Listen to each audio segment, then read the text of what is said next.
যারা বেশি বিপদে আছেন, কষ্টে আছেন, দুশ্চিন্তাতে আছেন, শুধু এই দোয়াটি পড়ুন।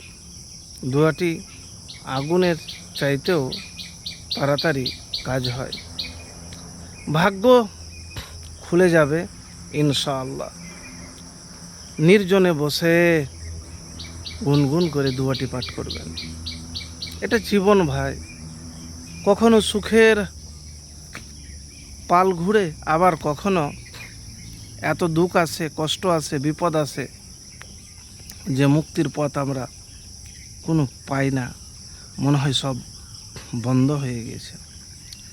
তো প্রিয় ভাই, এটি রাসূলুল্লাহ সাল্লাল্লাহু আলাইহি সাল্লামের শিখানো অত্যন্ত ফজিলতপূর্ণ দোয়া। একটি দোয়া, হাদিসে বর্ণিত এই দোয়ার মাধ্যমে আল্লাহ রাব্বুল আলামিনের একত্ববাদের স্বীকৃতি দেওয়া হয়। সব ধরনের দুশ্চিন্তা, বিপদ থেকে মুক্তি প্রার্থনা করা হয়। দোয়াটি কি? আল্লাহু আল্লাহু রব্বি লা উশরিকু বিহি শাইয়ান, আল্লাহু আল্লাহু রব্বি লা উশরিকু বিহি শাইয়ান। আল্লাহ আল্লাহই আমার রব, আমি তার সঙ্গে কোনো কিছুকে অংশীদার শরিক করি না।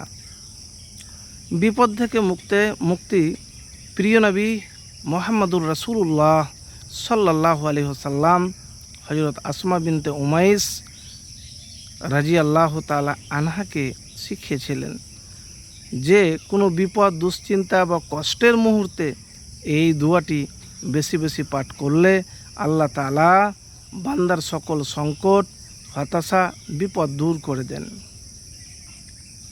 তো প্রিয় ভাই, আমি এতটুকুন আপনাকে বলবো যে এই দোয়া ছাড়বেন না। আল্লাহু আল্লাহু রব্বি লা উশরিকু বিহি শাইয়ান, আল্লাহু আল্লাহু রব্বি লা উশরিকু বিহি শাইয়ান। নির্জনে বসে কতবার পড়বেন, কিভাবে পড়বেন? নির্জনে বসে আছেন, আপনি গুনগুন করে পড়বেন। তো তার আগে দুরূদ শরীফ পাঠ করবেন। দুরূদ শরীফ পাঠ করবেন। দুরূদ শরীফ পাঠ যদি না করেন তাহলে দোয়া কিন্তু কবুল হয় না।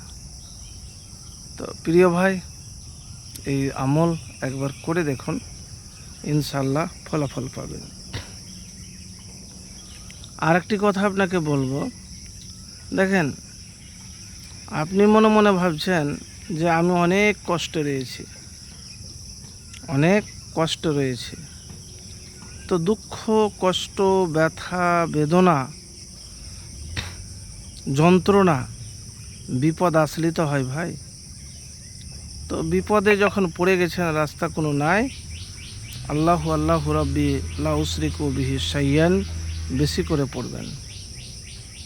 ইনশাআল্লাহ বিপদ তো দূর হবেই, ভাগ্য দ্রুত খুলে যাবে।